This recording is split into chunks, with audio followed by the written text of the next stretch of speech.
lecciones bíblicas trae una vista panorámica de cada uno de los libros. Entonces vamos a empezar con los datos que trae el libro. Mateo, uno de los discípulos de Cristo, escribió el primer libro del Nuevo Testamento. Su nombre anterior era Leví, hijo de Alfeo, y trabajaba recaudando impuestos en Israel, hasta que fue llamado por Jesús. Mateo escribió su evangelio entre los años 70 a 75 en Jerusalén.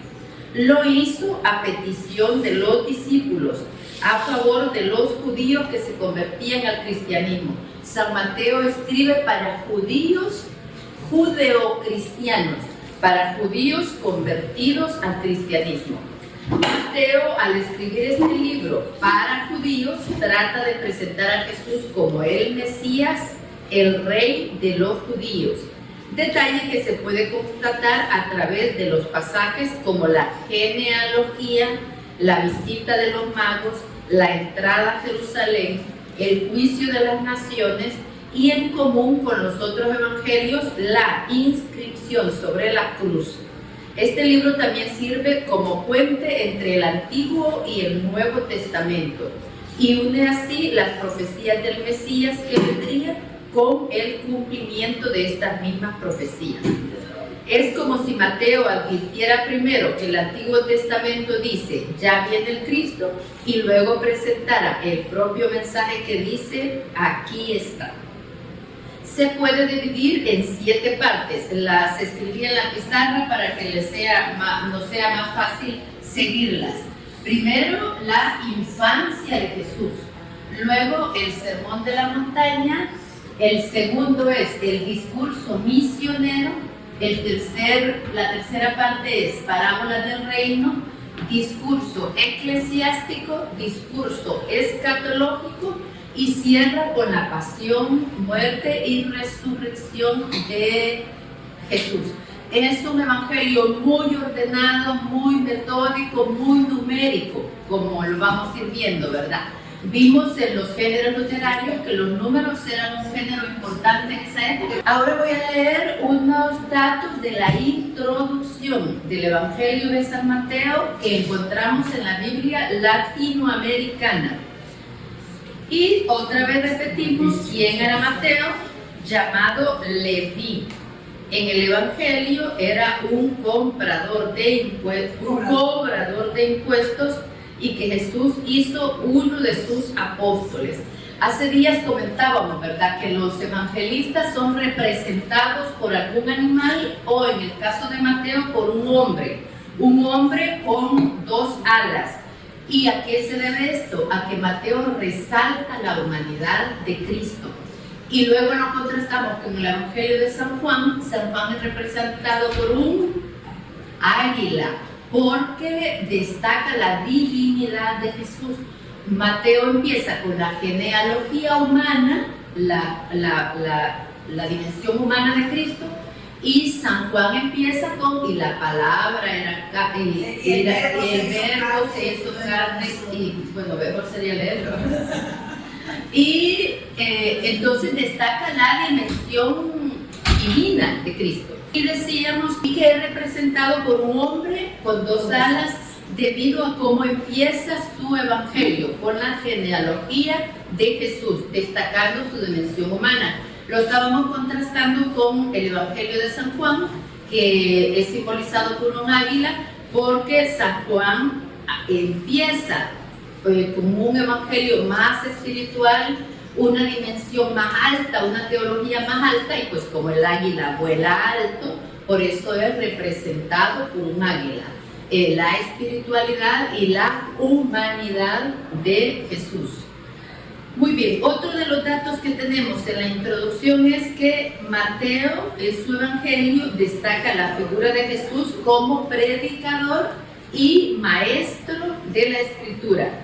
Se interesa en forma especial por las palabras de Jesús, que son numerosas en su evangelio, y cuenta sus gestos y sus milagros de un modo muy esquemático, ¿verdad? Como que ciertamente porque en los estudios a través de la historia se duda si es de Mateo, si era de un escriba que también se llamaba Mateo, o lo que sí ven claro es que es un escriba judeo-cristiano. Y entonces lo que sí se ve es una mente muy numérica, ¿verdad? Muy metódica, muy esquemática. Es el evangelio más fácil de leer porque está muy ordenado. Y como vemos en el guión que tenemos en la pizarra, empieza con la infancia de Jesús y destaca, este es el evangelio según San Mateo, y empieza el capítulo 1 con todos los ascendientes, toda la genealogía de Jesús. Y en las explicaciones se destacan las 4 mujeres nombradas que se mencionan en la genealogía de Jesús. A ver, ¿cuántas recordamos de estas 4? Ruth. No, de las 4 mujeres que forman parte de la genealogía de Jesús. Ruth, Rahab, Tamar y Betsabé. Betsabé es mamá de Salomón, que forma parte de la genealogía de... era la esposa de Urias, Betsabé, sí. Tamar, Ruth, Rahab y Betsabé. Y es importante porque de entrada ya vemos la apertura a la conversión, una aceptación de la conversión. Luego Jesús nace de una madre virgen, tal como lo habíamos visto cuando vimos la revelación, leímos este pasaje, ¿verdad? En Isaías, donde ya se revela el nacimiento de Jesús. Luego en el capítulo 2 del Oriente vienen los magos. Mateo adapta estas imágenes conocidas para pintar un cuadro de la infancia de Jesús. Estas imágenes nos transmiten un primer enfoque de su misión: ignorado por los suyos, perseguido por los suyos, dará el evangelio a los no judíos. Es algo que ya nosotros conocemos a través de la historia, ¿verdad? Fue rechazado por los suyos, vino para recuperar las ovejas perdidas de Israel, y rechazado por los suyos, pues sacamos ganancia nosotros, ¿verdad? Porque el mundo, venimos de los gentiles, del mundo de los paganos, y fuimos invitados, ¿verdad?, a ser cristianos. Luego también en la infancia aparece en el mismo capítulo 2 la huida de Jesús, y en el mismo capítulo 2 el regreso de José y María a Nazaret. Voy a leer de las explicaciones que corresponde al capítulo 2, versículo 13. Este relato de la huida de Egipto, de la huida a Egipto y de la masacre de los inocentes, viene a reafirmar la solidaridad de Jesús con los sufrimientos pasados y presentes de su pueblo. La tradición de la Iglesia siempre ha afirmado que esos niños masacrados en lugar de Jesús sin haberlo deseado, también comparten su gloria sin haberla merecido. Con esto invita a pensar que el misterioso amor de Dios cubre a los niños asesinados y centenas de millones eliminados antes de nacer. Aquí en las explicaciones está haciendo referencia al aborto, ¿verdad? Que ese sacrificio de estos niños, también el corazón misericordioso de Dios comparte con ellos también la gloria propia de Él. En el capítulo 3 empieza: San Juan Bautista anuncia la venida de Jesús. Jesús recibe el bautismo de Juan. En el capítulo 4 Jesús es tentado en el desierto. Capítulo 4. El Espíritu condujo a Jesús al desierto para que fuera tentado por el diablo. Y después de estar sin comer 40 días y 40 noches, al final sintió hambre. Dice en las explicaciones, capítulo 4, versículo 1, 40 días, tanto esta cifra como el retiro aparecen también en la vida de Moisés y de Elías. Como dijimos al principio, ¿verdad? Mateo va haciendo una relación directa con el Antiguo Testamento. Entonces también, como Moisés salió de Egipto, también Jesús sale de Egipto. Moisés estuvo 40 años en el desierto, Jesús está 40 días en el desierto.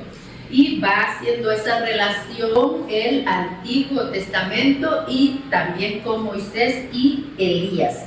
Voy a seguir leyendo esto, estoy en las explicaciones. La tentación en el desierto resume en pocas palabras las tentaciones que Jesús iba a tener a lo largo de su ministerio.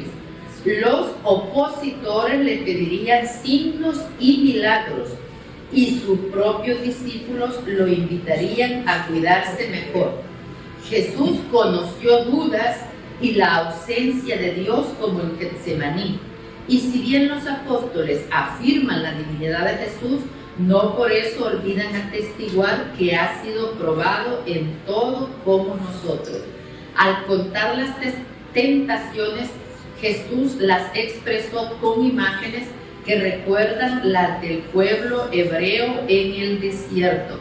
Recordémonos que es una época y una cultura que usa muchas imágenes para ayudar a memorizar, a recordar, porque todavía estamos en un tiempo de transmisión oral de las historias.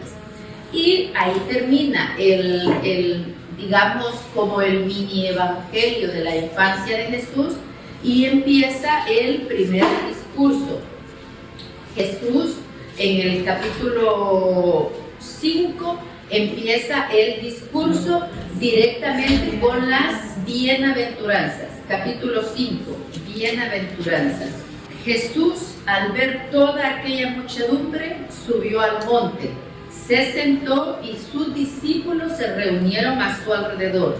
Entonces comenzó a hablar y le enseñaba diciendo: felices los que tienen espíritu de pobre, porque de ellos es el reino de los cielos. Luego en las explicaciones dice: un corazón de pobre o un espíritu de pobre.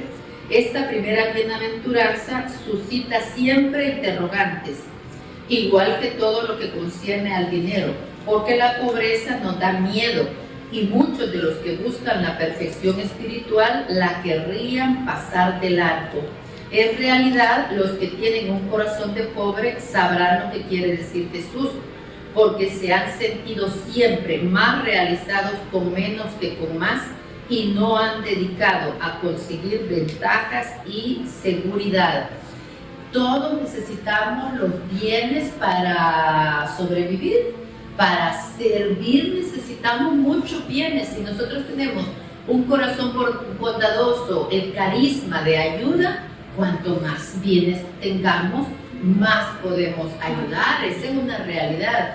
Entonces, cuando estamos hablando aquí de pobre, estamos hablando del espíritu que se sabe necesitado de Dios. Nosotros como cristianos aceptamos que es Dios el que obra en nosotros. Y por amor a Él también nosotros entregamos lo que tenemos, nuestro tiempo, nuestro talento, nuestro tesoro, al servicio también de la iglesia, no hablando de la institución, sino de la comunidad eclesiástica, de todos nosotros. Luego en el versículo 4 leemos: felices los que lloran porque recibirán consuelo. Pero ¿llorar qué? Llorar la falta de bien en la tierra, llorar las ofensas que hacemos constantemente unos a otros, y ofendiéndonos unos a otros, pues también ofendemos a Dios. Y llorar también por las cosas perdidas. Entonces, ¿pero por qué somos felices? Porque encontraremos consuelo. Y luego en el 5 dice: felices los pacientes, porque recibirán la tierra en herencia. Paciente es el que no responde el mal con el mal, ¿verdad? Sino que responde el mal con bondad, con el bien. ¿perdón? Con el bien. Con el bien. 7. Felices los compasivos porque obtendrán misericordia. Quien ama, el compasivo es el que ama. Cuando uno ama es compasivo con los seres amados. Entonces, recibirá misericordia. El que ama también recibirá amor. Capítulo 5, versículo 7. Felices los compasivos porque obtendrán misericordia. En las explicaciones dice: los compasivos ya están en el reino, porque han descubierto lo más profundo de Dios. El reino no significa primeramente el bienestar y la paz de los que se podría gozar en la tierra, ni trae inmediatamente un reordenamiento de todo lo que es injusto, sino que es, en primer lugar, la experiencia de una vida renovada. La vida encontró su pleno sentido al abrirse totalmente a la confianza en el Padre, y por añadidura tendrá la paz en medio de las pruebas. Entonces, creo yo que debe de haber miles de explicaciones sobre el Sermón de la Montaña. Hay un libro que se llama Historia de Cristo, que es de Giovanni Papini, que tiene mi explicación favorita sobre las bienaventuranzas. Vale la pena, lo pueden encontrar en el internet y vale la pena leerlo. Entonces tenemos, ¿verdad? Los felices, los compasivos, porque obtendrán misericordia. En el versículo 8 encontramos: felices los de corazón limpio, porque verán a Dios. Una perfección que nosotros podemos, un corazón limpio, nosotros lo tenemos que cuidar con todo lo que leemos, todo lo que vemos, incluso lo que pensamos y sentimos. O sea, tenemos que ir haciendo un corazón limpio. Mateo escribió para judíos que habían creído en Jesús, que solo eran una pequeña minoría. Ya entonces estaban perseguidos y excluidos por la comunidad judía que no reconoció a su Mesías. Todas estas bienaventuranzas al mundo parecen que estamos al revés, ¿verdad? De hecho, a través de la historia se nos ha llamado locos a los católicos, ¿verdad? Porque como queremos vivir el mundo al revés, en vez de buscar los bienes terrenales, buscar los bienes espirituales. Para el que no tiene fe, esto no tiene ningún sentido. En el 9 dice: felices los que trabajan por la paz, porque serán reconocidos como hijos de bien. El pacífico es el que no solo responde con bien, sino que lleva el bien a donde está el mal, lleva la paz a donde está la guerra. La diferencia entre pacientes, que también dice en algunas de sus Biblias debe decir los mansos, la diferencia entre los mansos y los pacíficos, ¿verdad? Los pacíficos llevan el bien donde está el mal. Creo que en las familias es muy fácil verlo cuando están algunos hermanos peleando y viene otro que siempre los está llamando a que se calmen, ¿verdad? Es un ejemplo sencillo, pero muy, muy evidente. Ya esa persona ya es pacífica. Bienaventurados los pacíficos, porque serán reconocidos como hijos de Dios. Versículo 10: felices los que son perseguidos por causa del bien, porque de ellos es el reino de los cielos. Cuando nosotros somos perseguidos por nuestros propios hechos, por nuestra propia maldad, no caemos en esta bienaventuranza, ¿verdad? O por nuestro mal modo de atraer a los demás a Jesús. Queremos, a veces somos muy agresivos al querer atraer gente a Cristo, ¿verdad? Si caemos mal por eso, pues no caemos en esta bienaventuranza, sino cuando somos perseguidos por causa del bien. Y eso pasa todos los días, pues, que por causa del bien se nos critica, se nos rechaza, se nos juzga.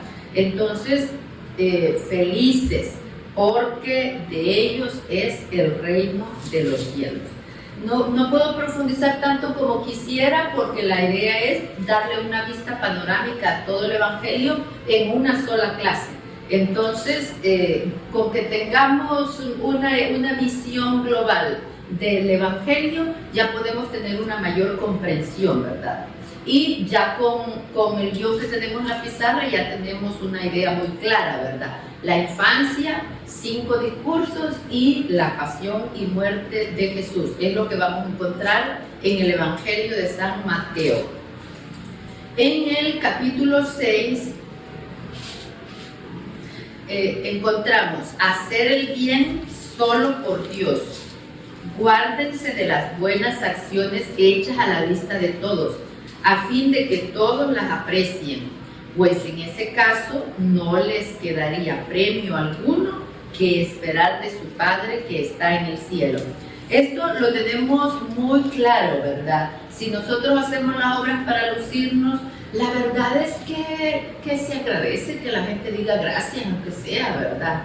Y hasta eso falta ahora a veces, le hacen bien a la gente y como se muestra como ofendido, quizá ya la soberbia nos domina tanto que el necesitar de otro nos hace sentir mal.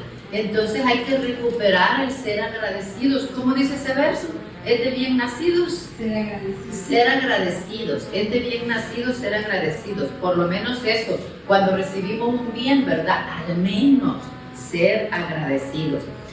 Pero aquí lo que nos está insistiendo es que lo hagamos por puro amor a Dios. No vamos a esperar ni siquiera ese detalle de recibir gracias, ni siquiera ese detalle. Lo vamos a hacer por puro amor a Dios, el bien que hagamos, y vamos a quedar tranquilos de que la otra persona no lo valoró, no se dio cuenta, no le interesó, pero Dios dice el Evangelio, ¿verdad?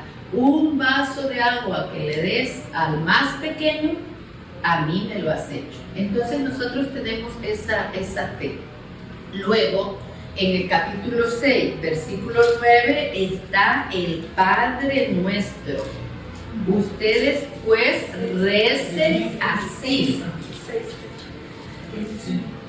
Padre nuestro que estás en el cielo, santificado sea tu nombre. Venga tu reino, hágase tu voluntad, así en la tierra como en el cielo. Danos hoy el pan que nos corresponde y perdona nuestras deudas como también nosotros perdonamos a nuestros deudores. Y no nos dejes caer en la tentación, sino líbranos de todo mal. Solo voy a leer pocas notas de las explicaciones para que vayamos aumentando nuestro conocimiento sobre el significado del Padre Nuestro. Empezamos. Santificado sea tu nombre.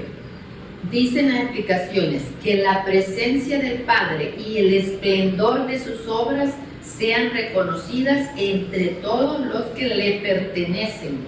Los que llamó a la fe tal vez no sean los mejores, pero aún así los frutos del trabajo que Dios hace en ellos deben aparecer en medio de sus debilidades y limitaciones. Cuando nosotros decimos santificado sea tu nombre, ¿cuál es mi responsabilidad para que el nombre de Dios sea santificado? Hacer el bien, hacer su voluntad, seguir sus mandamientos. O sea, esa es la parte que a mí me corresponde para que el nombre de Dios sea santificado, ¿verdad? Darlo a conocer con mis obras, con mis hechos, con mis actitudes. Luego, venga tu reino. Es un hecho que no tenemos ganas de morir inmediatamente para conocer ese reino de Dios, ¿verdad? Lucita se siente muy mirada, pero no, ya le dije yo a Lucita, porque ella es la mayor de todas, que no vamos en orden de edades, que aquí Dios decide a quién llama y cuándo le llama. Entonces no vamos en orden de edades. Entonces, lo cierto es que desde la más joven hasta la mayor no tenemos ganas de morir inmediatamente, aunque creemos en el reino de Dios y creemos en su belleza, en su bondad, pero estamos atados a la tierra, ¿verdad? Entonces es una realidad. Y continúo la lectura. Y que muy a menudo nos apegamos a las cosas buenas de la vida sin estar seguros de que preparan el reino. Es necesario despertar constantemente la esperanza para darse cuenta de que está viva cuando aún en el sufrimiento y en las contradicciones permanecemos con alegría. Los cristianos debemos estar alegres siempre, en las buenas, en las malas, en la salud, en la enfermedad, en la pobreza, en la riqueza. Debemos estar alegres siempre. ¿Por qué? Porque Dios está obrando en nosotros para el bien. Nosotros sabemos que con nuestros sacrificios, con nuestra entrega, con nuestras obras, estamos acelerando la venida de Dios. Y entonces nosotros debemos estar esperanzados en la venida de la segunda venida de Jesús. Luego, hágase tu voluntad. Esta frase que Jesús pondrá en el centro de su oración condena muchas oraciones en las que se pretende presionar a Dios. También, ¿verdad? Aquí caemos todos. Cuando queremos que Dios nos haga milagros, ya. Que nos haga favores, ya. Que nos sane, ya.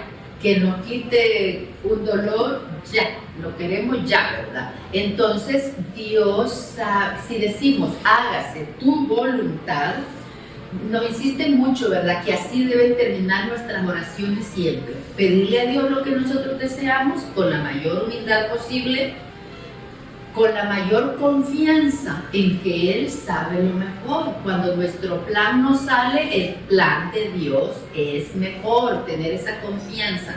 Y terminar siempre nuestras oraciones, yo siempre las termino así, pero no se haga mi capricho, sino tu sabia voluntad. Porque la verdad es que nosotros pedimos... A veces no sabemos. No sabemos pedir, sí. Entonces, hay más explicaciones del Padre Nuestro en las explicaciones de la Biblia, pero vamos a continuar. Vamos al segundo discurso. Discurso misionero. Empieza en el capítulo 10. Los 12 apóstoles que son enviados. Jesús llamó a sus 12 discípulos y les dio poder sobre los espíritus impuros para expulsarlos y para curar toda clase de enfermedades y dolencias.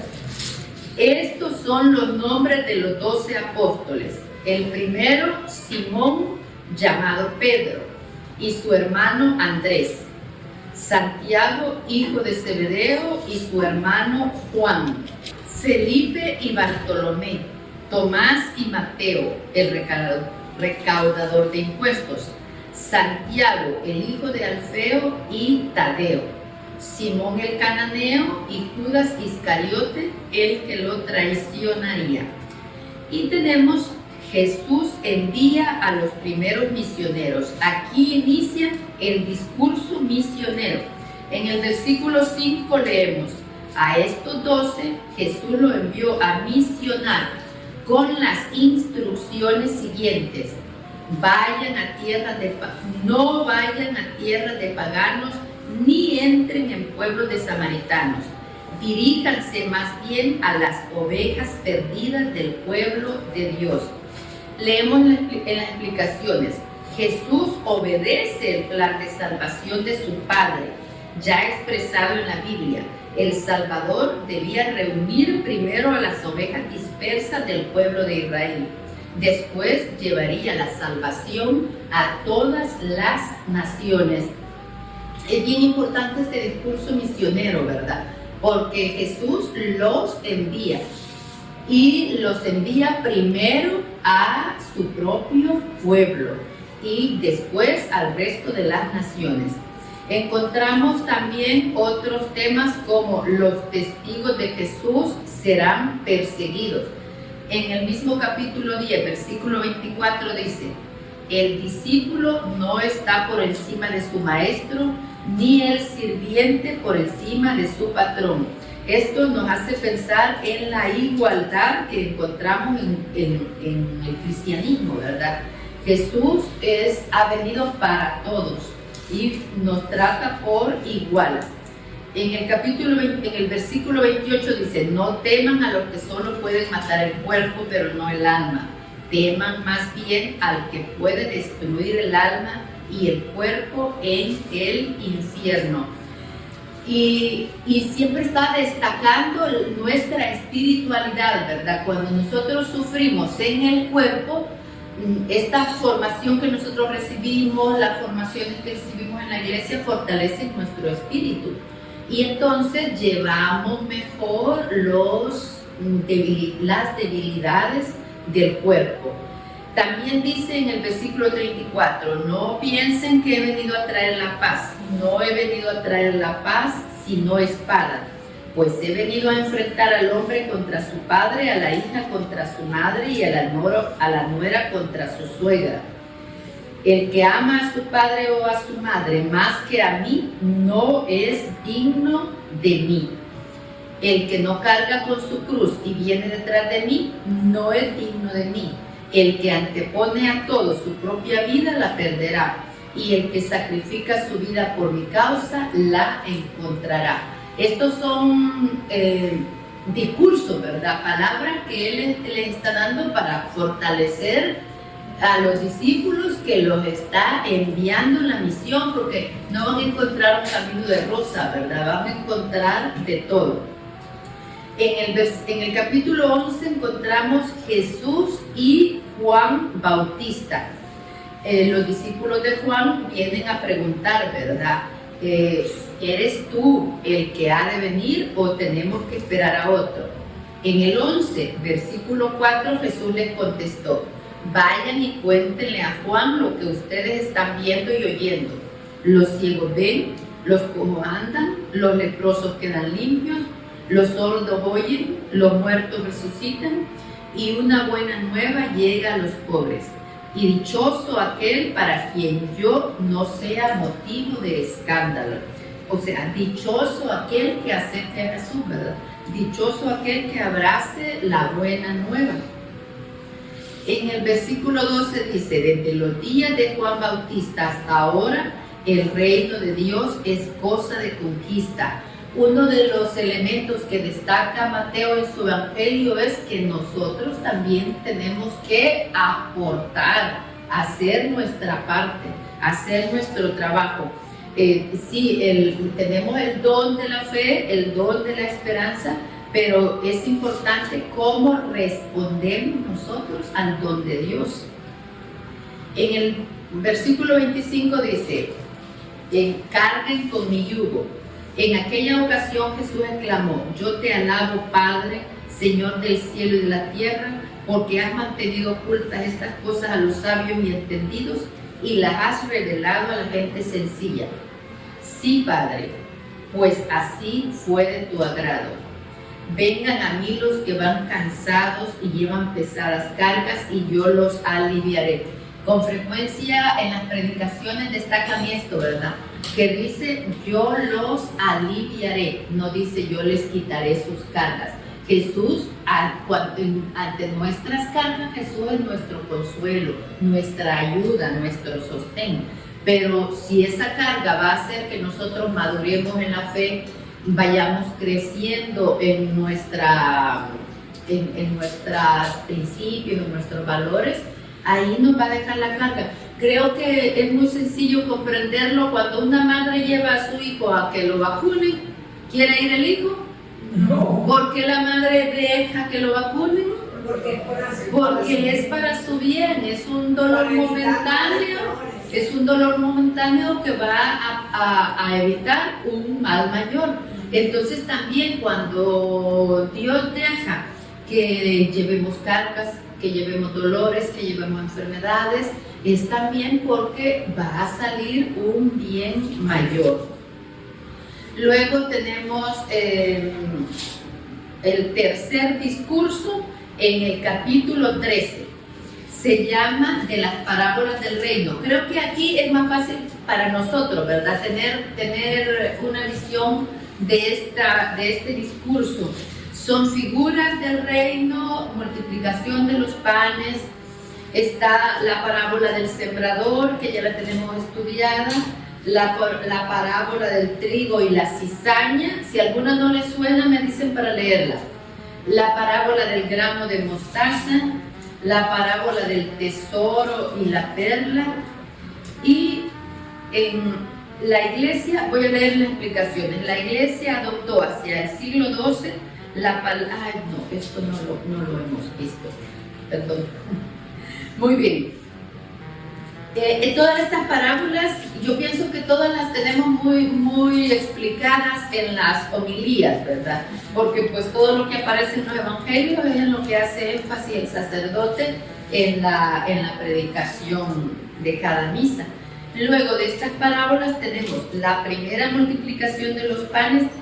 Es una visión que nosotros no solemos tener, ¿verdad? Hay una primera multiplicación de los panes que es con judíos, con conversos, y hay otra segunda multiplicación de los panes que es con paganos, ¿verdad? Con los que están empezando a conocer no solo el cristianismo, sino también el judaísmo, porque no lo conocen, ¿verdad? Entonces, voy a leer un pedacito de la primera multiplicación de los panes, Mateo 14:13. Al conocer esa noticia, Jesús se alejó discretamente de allí y en una barca y fue a un lugar despoblado. Pero la gente lo supo y enseguida lo siguieron por tierra desde los pueblos.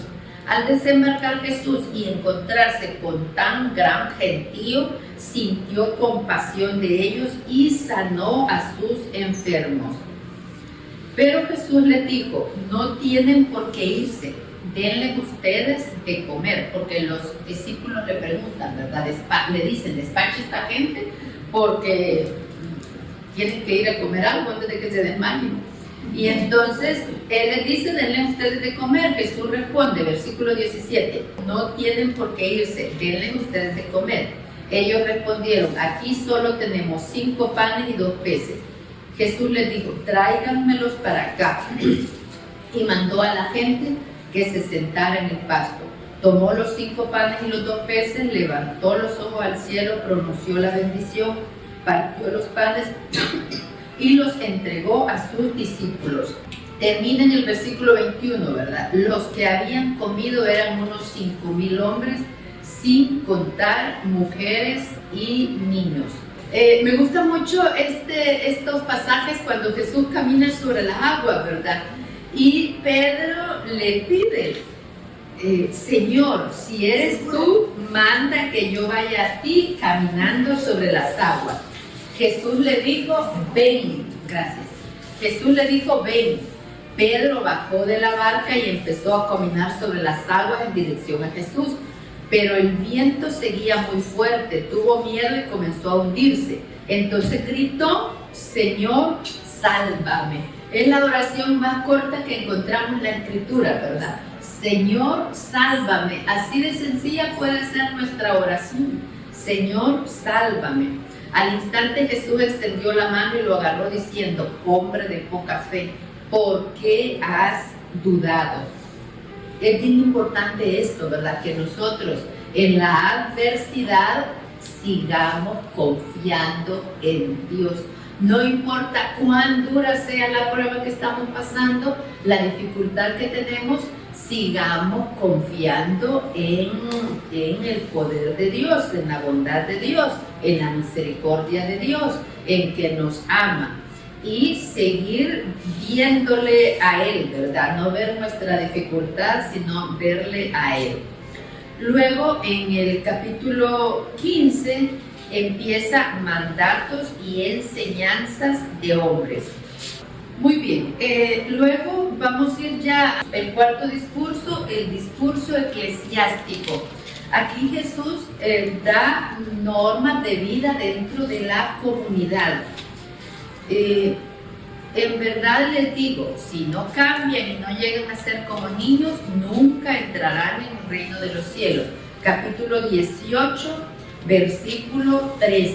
Entonces, pues, esta es una de las cualidades que debe de tener el cristiano, ¿verdad? Ser como niños, cambiar, renovarnos, convertirnos totalmente. En el versículo 6 dice, al que haga caer a uno de estos pequeños que crea en mí, mejor le sería que le amarraran al cuello una gran piedra de moler y que lo hundieran en lo más profundo del mar. Cuando nosotros, que nos llamamos católicos, que nos llamamos cristianos, tenemos que tener un gran cuidado con nuestro testimonio, porque al más pequeño que escandalicemos, más nos valdría que nos ataran una piedra de molino y nos tiraran al agua, ¿verdad? Entonces, y estamos siendo examinados en todo, hasta en el tono de nuestra voz, que tenemos que llevar siempre la cara. Ya quisiera yo llevar siempre la cara con una sonrisa fresca, feliz. Yo creo que todos quisiéramos eso, ¿verdad? Pero no es la realidad. Entonces nos están juzgando hasta la cara que llevamos. Tenemos que hacer nuestro mejor esfuerzo, ¿verdad? En el versículo 8, 18:8, si tu mano o tu pie te está haciendo caer, córtatelo y tíralo lejos, pues es mejor para ti entrar en la vida sin una mano o sin un pie que ser echado al fuego eterno. Aquí nos está invitando, ¿verdad?, a ir arrancando de nosotros todos esos vicios que nos alejan del reino. Todos tenemos vicios, tenemos malos hábitos, tenemos algo que mejorar en nuestra personalidad, nuestra sombra, como dice la psicología, ¿verdad? Tenemos que ir trabajando nuestro peor lado. En el versículo 12 dice, ¿qué pasará si ustedes, según ustedes, si un hombre tiene 100 ovejas y una de ellas se le extravía? Pues la respuesta es bastante obvia, ¿verdad? Que la va a ir a buscar hasta encontrarla. Y entonces en el versículo 14 dice, pasa lo mismo donde el Padre de ustedes, el Padre del cielo, allá no quieren que se pierda ni tan solo uno de estos pequeños. Nosotros cuando alguien nos hace el mal, ¿verdad? Lo primero que queremos es que se pierda, que pague triple. Entonces hay que tener en cuenta esto, ¿verdad? Desearle el mal al prójimo, a quien el cielo está velando por rescatarlo, pues es una culpa que recae sobre nosotros mismos, ¿verdad? Entonces tenemos que ser muy estrictos, muy misericordiosos, muy compasivos, muy comprensivos. Para todas las situaciones siempre hay una razón. Cuando nosotros nos ponemos en la piel del otro y vemos la razón de por qué actuó así, podemos ser más comprensivos. Por eso es bien importante, ¿verdad?, conocer la situación del otro. Siempre el diálogo. El diálogo es uno de los valores de la paz. Cuando teníamos educación para la paz, el diálogo era quizá lo primero. Siempre ir directo y preguntar, ¿por qué hiciste esto? ¿O qué fue lo que pasó? Así, tranquilamente, antes de encender el fuego y quemarlo todo. Sí. ¿Cómo conviven los hermanos en la fe? 18:15. Si tu hermano ha pecado, vete a hablar con él a solas para reprochárselo. Si te escucha, has ganado a tu hermano. Si no te escucha, toma contigo una o dos personas más, de modo que el caso se decida por la palabra de 2 o 3 testigos. Si se niega a escucharlos, informa a la asamblea. Si tampoco escucha a la iglesia, considéralo como un pagano o un publicano. Esta era la ley en el Antiguo Testamento.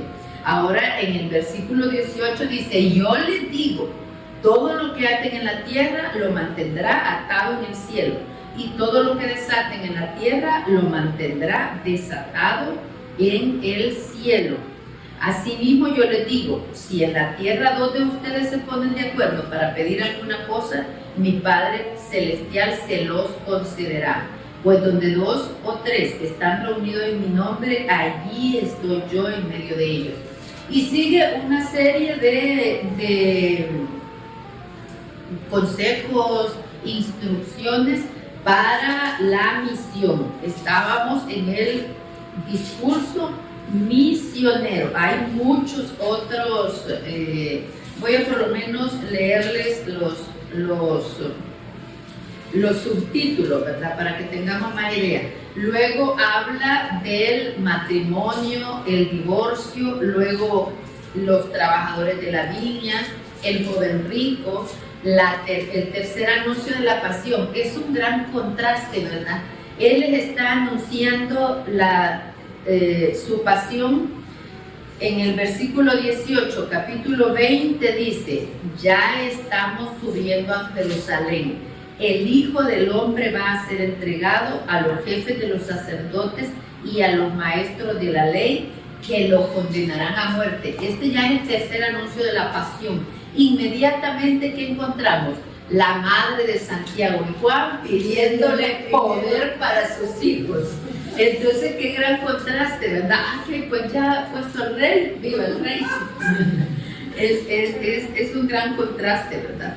Luego les dice en el versículo 23: ustedes sí beberán mi copa, pero no me corresponde a mí el concederles que se sienten a mi derecha o a mi izquierda. Y al contrario, les dice en el versículo 26: el que de ustedes quiera ser grande, que se haga el servidor de ustedes. Y si alguno de ustedes quiere ser el primero entre ustedes, que se haga esclavo de todos. Nos cuesta comprender, ¿verdad?, que en la iglesia la autoridad es para servir, y en los trabajos también, ¿verdad? Cuando tenemos una autoridad, tenemos que tener, ¿cuál es la visión cristiana de la autoridad? Servicio. En el cristianismo la autoridad es la que más sirve. Entonces, se nos hincha el ego, ¿verdad?, cuando tenemos algún cargo importante. Pero no es la visión cristiana de la autoridad, sino que tenemos una oportunidad para servir más. Ese es el mensaje cristiano. Luego viene la parábola de los dos hijos, los viñadores, los vendedores que él saca del templo, la maldición de la higuera, el banquete de bodas, el impuesto del César. Y en el capítulo 23 llegamos al quinto discurso. Se llama escatológico.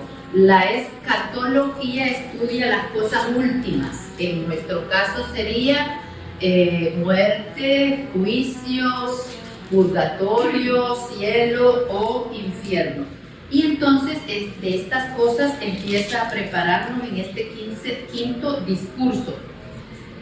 Capítulo 23, versículo 3. Hagan y cumplan todo lo que les dicen los fariseos, pero no lo imiten, porque ellos enseñan pero no practican. Es parte de la honradez del maestro y de los padres también. No pedir lo que no estamos dispuestos a cumplir nosotros mismos. O sea, lo primero, tanto como padres como maestros, es enseñar con el ejemplo. Y vienen a continuación 7 maldiciones. En el versículo 13, ay de ustedes, maestros de la ley y fariseos, que son unos hipócritas. Ustedes cierran a la gente el reino de los cielos. No entran ustedes ni dejan entrar a los que quieren hacerlo. También nosotros tenemos que llevar a nuestro día a día estos ayes, lo conocemos como ayes, ¿verdad? Estas 7 maldiciones. Nosotros tenemos que esforzarnos por entrar al reino y dejar entrar y atraer a los demás para que puedan entrar. 23:14. Ay de ustedes, maestros de la ley y fariseos, que son unos hipócritas. Ustedes recorren mar y tierra para ganar un pagano, y cuando se ha convertido lo transforman en un hijo del demonio mucho peor que ustedes. Versículo 16. Ay de ustedes que son guías ciegos. Ustedes dicen jurar por el templo no obliga, pero jurar por el tesoro del templo sí. Torpe y ciego, ¿qué vale más? ¿El oro mismo o el templo que hace del oro una cosa sagrada? Versículo 23. Ay de ustedes, maestros de la ley y fariseos, que son unos hipócritas. Ustedes pagan el diezmo hasta de la menta y el anís y el comino, pero no cumplen la ley en lo que realmente tiene peso: la justicia, la misericordia y la fe. Estos también tienen que ser llamados para nosotros, ¿verdad? La justicia, la misericordia y la fe. Hay que hacerlo poco y hay que hacerlo grande. No dice él que no paguemos impuestos, que no ayudemos a la iglesia, que no ayudemos al prójimo. Al contrario, ¿verdad? Hay que hacer eso y además cumplir la justicia, la misericordia y la fe. En el 25 dice: ay de ustedes que purifican el exterior del plato y de la copa, después lo llenan de robos y violencias. Fariseo ciego, purifica primero lo que está dentro y después purifica también el exterior. Y así, ¿verdad? En este discurso tenemos 7 maldiciones. ¿Y por qué nos está hablando tan crudamente? Porque nos está hablando del final. Nosotros tenemos que estar preparados en todo momento para rendir cuentas en el juicio personal. Entonces, si no somos duros, si no somos claros, pues nosotros decoramos las cosas y endulzamos. Hoy que todo está light y edulcorado, nosotros también edulcoramos la fe y hacemos una fe light y nos acomodamos, ¿verdad? Entonces tenemos que ser claros en que no es esa la verdad que nos enseñan las Escrituras. Luego, en el capítulo 24, habla de la destrucción del templo. En verdad les digo, no quedará ahí piedra sobre piedra. Todo será destruido. Voy a leer las explicaciones. Estamos 24:2. La destrucción del templo no coincidirá con el fin de los tiempos, sino que toma parte de una gran prueba, de la que será testigo la presente generación. Para las comunidades cristianas será un tiempo de persecuciones. Esta crisis significa una etapa decisiva de la llegada del reino de Dios, el paso de la predicación de Jesús en Palestina a un evangelio predicado en el mundo entero. Por lo tanto, las comunidades no desaparecen en la crisis. Ciertamente habrá una venida gloriosa de Jesús, Hijo y Mesías, pero ocurrirá en el futuro indeterminado. Entonces tendrá lugar el juicio y la resurrección. Eso lo encontramos en las explicaciones. Luego habla de la venida del Hijo del Hombre. Versículo 24, capítulo 24, versículo 36. Por lo que se refiere a ese día y cuándo vendrá, nadie lo sabe, ni siquiera los ángeles de Dios, ni aún el Hijo, sino solamente el Padre. Si desde que Jonás predicó en Nínive, esa era la profecía, ¿verdad? Conviértanse que está cerca. Entonces no sabemos, ¿verdad?, el día y la hora. Por eso el llamado es siempre estar preparados. Luego dice en el versículo 42, estén alertas. 24-43. Fíjense en esto. Si un dueño de casa supiera qué hora de la noche lo va a asaltar un ladrón, seguramente permanecería despierto para impedir el asalto a su casa. Por eso estén también ustedes preparados, porque el Hijo del Hombre vendrá a la hora menos esperada. Nosotros tenemos que estar siempre en gracia, ¿verdad? Uno de los mandamientos de la iglesia es confesarse al menos una vez al año por cuaresma, chispas, ¿verdad? Eso, acordarse de la falta que hemos cometido en un año es imposible. Entonces eso es lo mínimo que la iglesia nos pide, pero nosotros tenemos que hacerlo con la mayor frecuencia posible para estar preparados. ¿Qué pasa si yo me acostumbro que yo me confieso en la cuarta semana de Cuaresma todos los años. El cuarto viernes de Cuaresma me confieso yo cada año. Y si me muero el jueves anterior, entonces voy a tener todo un año, para ser purificada en el purgatorio, ¿verdad? Entonces mejor estar siempre preparado y aprovechar toda la misericordia divina, ¿verdad? Porque ahora con el jubileo que podemos ganar la indulgencia, las indulgencias no es magia, es pura misericordia de Dios, ni es mérito nuestro tampoco.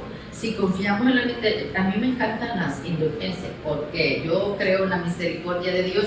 Y si los padres nos perdonan las deudas a los hijos, ¿cómo Dios no nos las va a perdonar? Si es mejor que todos los padres y las madres juntas, ¿verdad? Entonces hay que aprovechar toda la misericordia divina mientras estamos en vida. La oferta se acaba en el segundo que morimos. Ahí ya vamos a responder de todos nuestros actos en el juicio. Vamos al capítulo 25, versículo 31. Cuando el Hijo del Hombre venga en su gloria, rodeado de todos sus ángeles, se sentará en el trono de gloria que es suyo. Todas las naciones serán llevadas a su presencia y separará a unos de otros, al igual que el pastor separa las ovejas de los chivos. Colocará a las ovejas a su derecha y a los chivos a su izquierda. Entonces el rey dirá a los que están a su derecha: vengan, benditos de mi Padre, y tomen posesión del reino que ha sido preparado para ustedes desde el principio del mundo. Porque tuve hambre y me dieron de comer, tuve sed y me dieron de beber. Fui forastero y me recibieron en su casa. Estuve enfermo y me visitaron. Estuve en la cárcel y me fueron a ver. Entonces los justos dirán: ¿cuándo te vimos en todas estas situaciones? El rey se responderá: en verdad les digo, cuando lo hicieron con alguno de los más pequeños de estos mis hermanos, me lo hicieron a mí. Entonces nosotros tenemos a todas las personas a nuestro alrededor para mostrarle a Dios cuánto lo amamos, teniendo obras de amor con esas personas, palabras de amor, gestos de amor con todas las personas que tenemos a nuestro alrededor, empezando por supuesto con nuestra familia, ¿verdad? Nuestros amigos, nuestros vecinos, conocidos, compañeros de trabajo, mostrarles que nosotros seamos Cristo sirviendo allí en ese lugar. Por lo contrario, viene a todos los que no lo hicieron, ¿verdad? Dirá después a los que estén a su izquierda: malditos, aléjense de mí y vayan al fuego eterno. Es tan claro, ¿verdad? Pero ahora se duda mucho del mal, del demonio, del maligno, del infierno y de todo, ¿verdad? Y que, ¿perdón? Por conveniencia. Y que, claro, ¿verdad? Para hacer y deshacer aquí como se nos ocurra. De justificación. Sí, porque en la escritura está claro, ¿verdad? Dicen las explicaciones: y estos irán a un suplicio eterno. Hoy esa división de los hombres entre buenos y malos nos parece un punto de vista ya caduco. Y la verdad es que es tan vigente, ¿verdad? Así es la realidad. Nuestras acciones por nuestros frutos nos conocerán, ¿verdad? Entonces las acciones son importantes para dar testimonio y saber que todo lo que hacemos a las personas, bien o mal, se lo estamos haciendo a Cristo. Luego ya en el capítulo 26 empezamos con la última cena, luego la oración en Getsemaní, luego toman preso a Jesús, Jesús comparece ante el consejo judío, vienen las negaciones de Pedro, la muerte de Judas, Jesús comparece ante Pilato, el camino de la cruz, después la muerte de Jesús, aseguran el sepulcro, Jesús resucitado se aparece a las mujeres y Jesús envía a los apóstoles. la última parte, ¿verdad? Pasión, muerte y resurrección. Y entre ellos las negaciones de Pedro, el arrepentimiento de Judas, ¿verdad? Judas se arrepiente de haberle entregado. Y entonces, ¿por qué Judas no está entre los santos como Pedro? Porque él no conoció a Jesús y su misericordia. Entonces, en lugar de decir, me va a perdonar, voy y le pido perdón, se desesperó, ¿verdad? Entonces, en la virtud de la esperanza es bien importante que nosotros siempre le estemos pidiendo a Dios, ¿verdad? Auméntame la esperanza, porque en un segundo la desesperación te lleva al suicidio o al desastre, ¿verdad? Es bien importante estar siempre pidiendo, Señor, auméntame la esperanza, como hacemos, ¿verdad? Sí, Señor, auméntame la fe. Sí. Tenemos como prueba a Pedro, ¿verdad? Pedro también le negó. Pedro también lo negó. La gran diferencia está igual. Judas lloró su falta y Pedro también lloró su falta. La reacción después es muy distinta, ¿verdad? Que Pedro confía en el perdón del Señor y Judas no. Esa es la gran diferencia. Luego, después de la muerte de Jesús, lo aseguran en el sepulcro. Jesús resucitado, se aparece a las mujeres. Vamos a leer esta parte, capítulo 28, 1. Pasado el sábado, al aclarar el primer día de la semana, fueron María Magdalena y la otra María a visitar el sepulcro. De repente se produjo un violento temblor. El ángel del Señor bajó del cielo, se dirigió al sepulcro, hizo rodar la piedra en la entrada y se sentó sobre ella. Su aspecto era como el relámpago y su ropa blancas como la nieve. Al ver el ángel, los guardias temblaron de miedo y se quedaron como muertos. El ángel dijo a las mujeres: ustedes no tienen por qué temer. Yo sé que buscan a Jesús, que fue crucificado. No está aquí, pues ha resucitado tal como lo había anunciado. Vengan a ver el lugar donde lo había puesto. Pero vuelvan enseguida, digan a sus discípulos: ha resucitado de entre los muertos y ya se les adelanta camino a Galilea. Allí lo verán ustedes, con esto ya se lo dijo todo. En el versículo 9 dice: en eso Jesús les salió al encuentro en el camino y les dijo: paz a ustedes. Las mujeres se acercaron, se abrazaron a sus pies y lo adoraron. Jesús les dijo: no tengan miedo, vayan ahora y digan a mis hermanos que se dirijan a Galilea, allí me verán. Qué bonito detalle, ¿verdad? Que se muestra a las mujeres, porque las mujeres somos súper diligentes, ¿verdad? Y le andamos siempre buscando. Es la realidad que las iglesias están llenas de mujeres. Siempre hay más mujeres en las iglesias.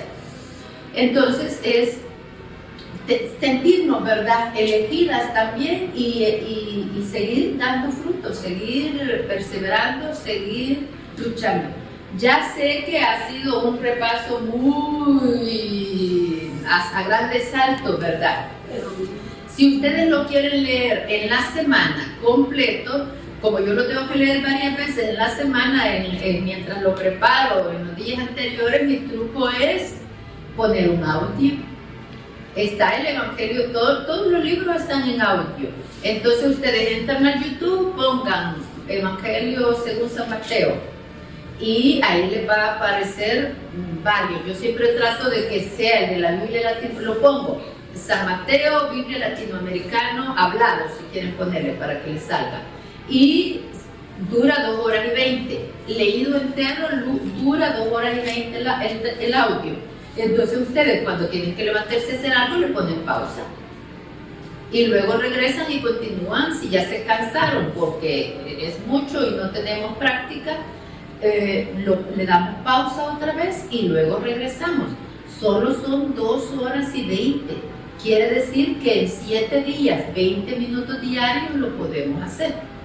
Y nos sentamos formalitas como buenas estudiosas en la mesa, con su reglita para ir marcando y subrayando, y sí lo podemos leer para leerlo completo, ¿verdad? Y seguir en el estudio. La próxima semana es San Marcos, primero Dios. Le recordamos a nuestro amigo que por favor se suscriban y den un me gusta, ¿verdad? Y compartan, que debe de haber mucha gente deseando conocer la palabra de Dios. Muchas gracias. Terminamos.